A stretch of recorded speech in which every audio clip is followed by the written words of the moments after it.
আমার স্টুডেন্টের যেহেতু এক্সাম শেষ হয়েছে তাই সকালবেলাটা না আমি এখন পুরোই ফ্রি, তাই একটু লেট করেই ঘুম থেকে উঠি। আর আজ ছিল আবার মিও আমরের বার্থডে, তাই আমার ফ্রেন্ড যেহেতু ওখানে কাজ করে তাই ও আমাকে বলেছিল আসতে, মানে আমার কোনো লাইন ফাইন দিতে হবে না, ও আমার জন্য খাবার সাইড করে রেখেছিল।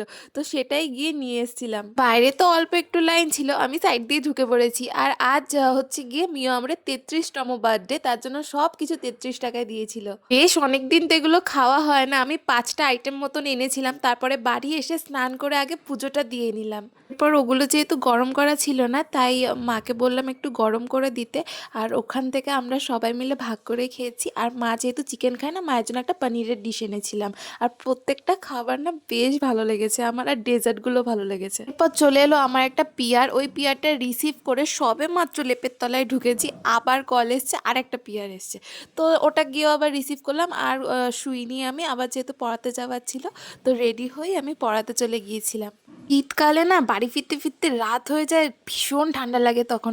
তো পড়াতে যাওয়ার পর আমার স্টুডেন্ট আমাকে ওর এই বানি এয়ারক্রাফটটা দেখাচ্ছিল। এরপর আর কোনো ক্লিপ নেওয়া হয়নি, সো বাড়ি এসে ডিনার করে ব্যাস ঘুম। আজ আসি, টাটা।